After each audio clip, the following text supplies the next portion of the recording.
All right, today we're jumping into a really intense and honestly pretty sobering prophecy from the 6th chapter of Ezekiel.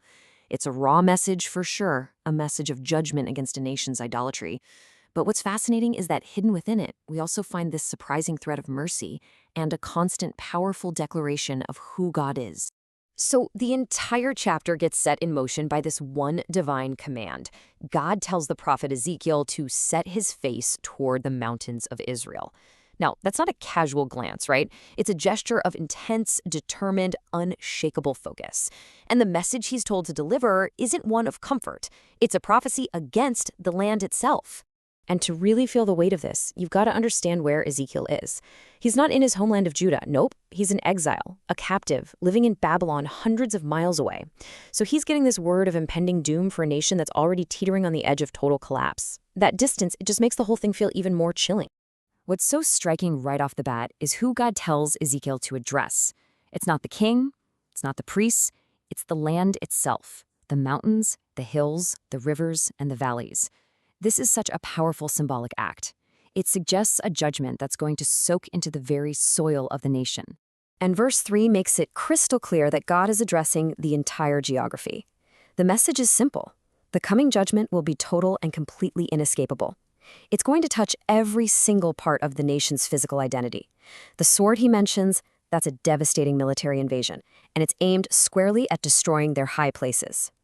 But why the mountains specifically? Well, the symbolism here is absolutely crucial. The mountains didn't just represent the whole land, they were also the location of the high places, those hilltop shrines where the people of Israel had turned their backs on God and started worshiping idols. So this prophecy is a declaration that the very foundation of the nation, which had become so corrupted, was about to face a divine reckoning. The prophecy now shifts gears a bit, moving from the land to the people, and the description of the consequences, it is absolutely brutal. Verses 4 through 7 paints this incredibly graphic picture of what happens when you put your trust in false gods. This line from verse 4 delivers a moment of just profound and bitter irony. Think about it. The people had looked to their idols for protection, for life itself. And now God says their dead bodies will be thrown down right in front of those same lifeless statues.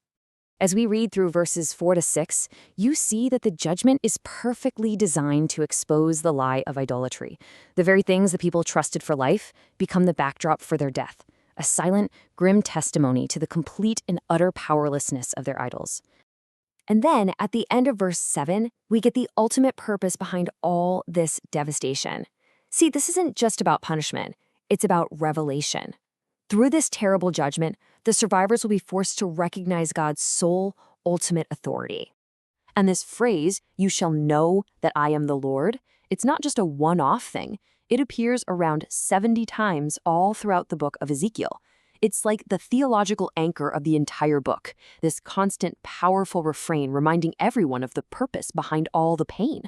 But just when the judgment seems totally all-consuming, the prophecy pivots. It reveals that total annihilation is not the final word. Right in the middle of all this darkness, there is a surprising glimmer of mercy. In verse 8, we see this promise of preservation. A remnant, a small surviving group will be left. And they won't escape because they were stronger or more righteous, but because God, in his sovereignty, chooses to show mercy and preserve a line for the future. Verse 9 tells us that these survivors, now scattered as captives in foreign lands, will finally have this moment of clarity. They'll remember God, and they will loathe themselves for their unfaithfulness, which the text describes with this powerful and frankly provocative metaphor, a whorish heart that had chased after idols. You know, this ancient concept of idolatry might seem pretty distant, but it connects directly to our modern world. I mean, the idea of putting our ultimate trust and devotion in something other than God, that's a timeless human tendency. The forms have definitely changed, but the principle, it's exactly the same. Today, idolatry might not involve statues of stone, but it could be placing our ultimate hope in political systems, or making the pursuit of wealth the absolute center of our lives, or finding our core identity in our careers or social status. Really, anything that displaces God from his rightful place becomes an idol. The prophecy then returns to the theme of judgment, leaving absolutely no doubt about the certainty, the scope, and the finality of the punishment that is coming. So in verse 11, God commands Ezekiel to perform this really dramatic, physical act, to smite with his hand and stamp with his foot. This is basically an embodied sermon. He isn't just speaking the words, he's physically acting out the grief and the urgency of the message to try and grab everyone's attention. Then verse 12 lays out this inescapable three-part judgment. There is no escape. Those who are far off will die by pestilence. Those who are near will fall by the sword, and anyone who's trapped in a besieged city will die of famine. It is a comprehensive and totally unavoidable doom. The end result is a land so utterly devastated that it serves as the final, terrible proof. And in a final, grim irony, the people will die on the very high hills where they once worshipped their false gods.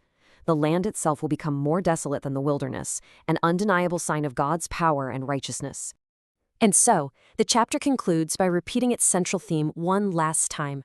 Every single aspect of this destruction, the sword, the famine, the scattered bones, the desolate land, it all has one ultimate purpose. And they shall know that I am the Lord. This ancient prophecy doesn't just stay in the past. It forces us to look at our own lives and ask a really difficult question. Where have we placed our ultimate trust? What are the modern high places in our own lives?